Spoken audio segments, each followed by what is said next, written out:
Alright guys, it's been entirely too long since I've done like a reloading video, so let's just hammer out like a quick little short one. So right here, got all my brand new brass lined up. This is Atlas Development Group 6mm Creedmoor brass. This is for my 6mm Creedmoor. Real quick list of ingredients. We're going to be doing 112 grain Barnes match burner bullets. I'm going to set those on top of H4350 in the ADG brass, and then we're going to ignite that with Federal large rifle match primers. On the ADG stuff, if you use WDS10 at checkout, you'll get 10% off your brass. They have a lot of great cartridges available. Check them out. So first order of operations, we're going to take some of this 6mm Creedmoor brass, and then supposed to be putting just a little bit of wax on the neck there. Throw it into my mech marksman press, which I don't think has appeared on my YouTube channel yet. So throw that bad boy up in there. I have a K&M neck expanding mandrel up in here. So there's a 6mm expanding mandrel right there. If we pop that out, this screw goes in and out, and that is what adjusts how far the expanding mandrel goes down into the case. It bottoms out in the bottom of the case. So when you get brand new brass, the necks are often not perfectly round. ADG does a great job boxing up their projectiles, but they're still undersized as well. So this is going to bring it up to 6mm, and then I'm going to run it into my bushing die, which will actually size that to the exact neck tension that I'm looking for. And that's the next step.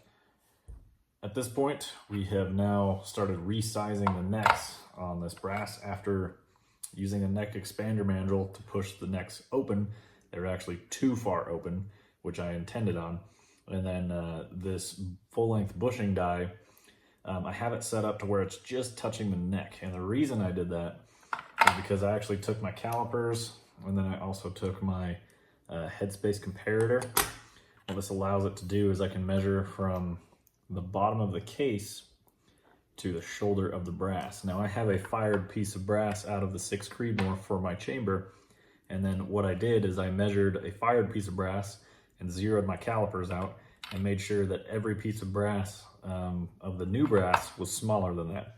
And they're all quite a bit smaller. They're all about 2 to 4 thousandths smaller than my chamber is, because they're brand new pieces of brass. Typically they're run on like the very low side. So all the brass is going to chamber in my rifle, no problem. The only thing I really want to work is just the necks. And so at this point, I'm going to go run through all of the necks. I'm not going to bump the shoulders or do any of that. All the bodies are still pretty much undersized of what the resizing die is. So it's not even touching that. I'm just putting a little bit of redding wax, imperial sizing die wax. Basically, I'll show you what I'm doing is I'm just pinching the neck between my fingers and rolling the case like that, so that literally just the neck and then just a touch of the shoulder has a little bit of wax on it. Run this guy in my resizing press, resizing die, and the only thing it's done, and you can see it in real life, it probably won't pick up on my camera, but there's little streaks and it's shinier down the neck. Probably about 4/5 of the neck has come in contact with that bushing. Sizing it down. Gonna run through all 50 pieces and move on to the next step. All right, we're on to priming. Now, pretty straightforward. Got a little hand priming tool. Shout out again to Coates Brothers Firearms. They have a YouTube channel. They haven't uploaded as much as they used to, but they've got some really awesome videos comparing like 6.5 Creedmoor, 338 Lapua at a mile. Really fun stuff, similar to the kind of long range shooting I used to do. So let's throw some in here. This is the Frankfurt Arsenal hand primer. Now, you might be noticing I'm like squeezing this thing to death. These ADG primer pockets out of the factory are snug, which is good because over time they last longer. ADG also double strikes the case head, which case hardens or work hardens the brass to your advantage. Like some people worry about overworking their brass necks, like resizing. A lot of times it will actually harden up the brass and make it brittle. They use that quality brass to their advantage and making the head of the case harder for your primer pockets. That way that actually lasts longer. It's a tougher material to try and distort, even with 62,000 PSI trying to force its way back through that primer flash hole. Yeah, pretty straightforward. This thing's kind of cool. It's got a little dial here that I can actually 1,000th increments or maybe half thou increments adjust how far up the priming arm pushes it up into the brass, and I've got that dialed to where these are just under flush. These are in a bolt gun. If it was a semi-auto, I'd want a pretty hard crush on there, but that's your priming. Federal gold medal match primers. They're kind of my standard. I've just never had any bad luck with them, so I've stuck with it. Been able to get some pretty low SDs and extreme spreads. See you guys when we're filling up some powder. All prepped for powder throwing. Got my scale set up, got my little powder trickler here. I'm gonna have my Lee powder thrower here. So usually what I do is I try and throw just a little bit light for when it hits the scale, trickle up maybe 2/10 of a grain, and then dump it into my cases. I'll try and get it as close as I can with this because I'd like to just kind of burn through this.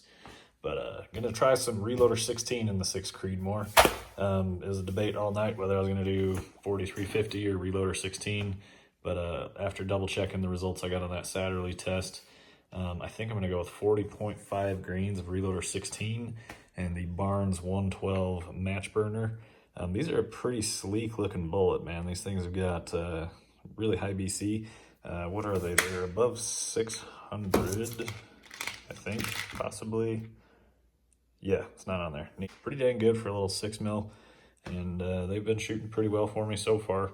We'll see how the Reloader 16 does. I'm just gonna whip out 50 of them because why not, and have some fun. Let's put the H4350 away before I put Reloader 16 in the wrong stuff. That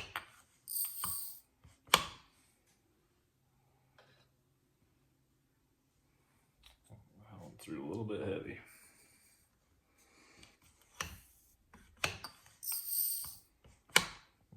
Light because the powder fell out of it.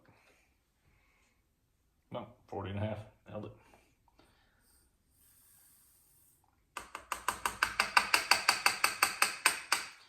So this Reloader 16 is bulky for compared to some of my other powders. A lot of case fill, probably gonna get a crunch when I see these bullets. The 16 is supposed to be, Reloader 16 is supposed to be temperature insensitive, which is good because I think I tested that stuff probably fall when I did that test, and now we're getting into spring, almost summer, so it's going to be warming up and theoretically increasing pressures and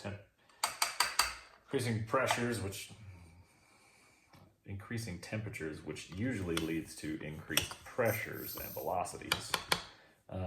So I actually ended up choosing a velocity. It's gonna be right near, this thing's thrown heavy. Velocity right around 3,000 feet a second. I know that pretty much it, depending on the powder used, it pressures out around 3,080. That's about as fast as I can push these 112s in my gun. But yeah. Gonna go out and shoot some long range. Probably invite some friends out, let them try out the gun, see how it goes. Now I am limited to magazine length on my AR-10. These are going in my Uintah Precision AR-10 and a new matching receiver set with my preferred barrel blanks barrel.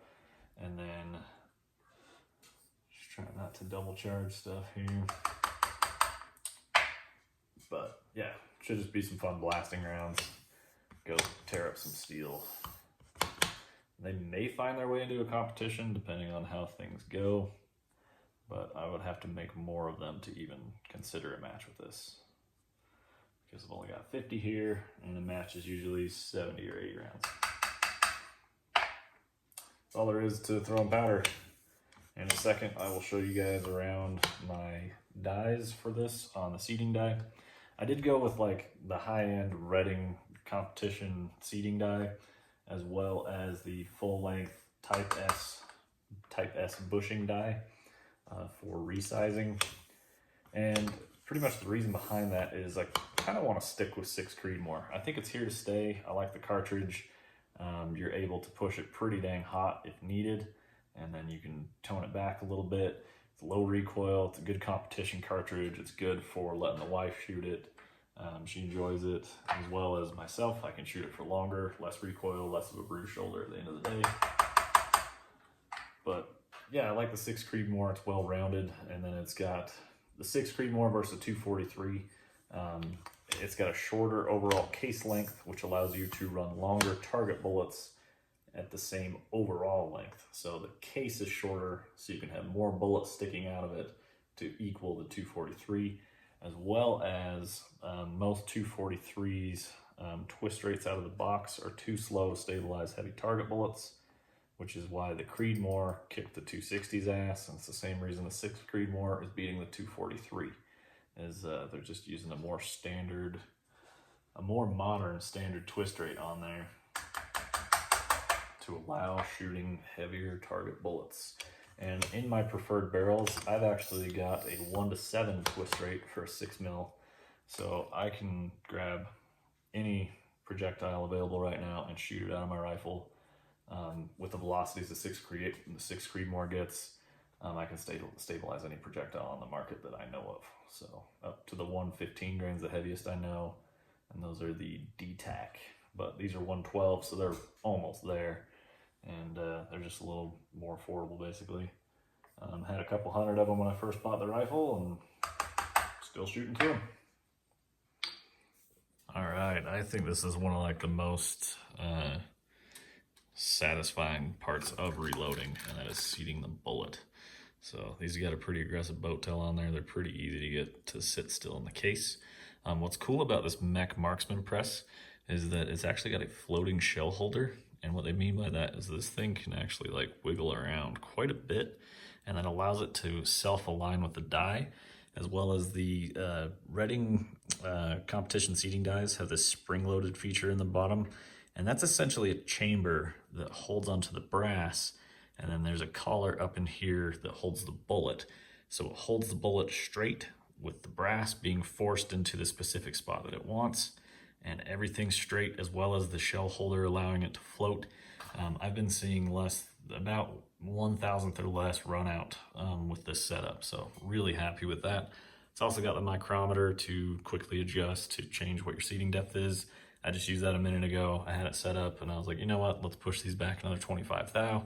And I'm currently running 2.775 OAL on these. I don't think I have the base to ogive tool for the 6mm, which I'm just thinking about ordering here in a second. So real happy with that.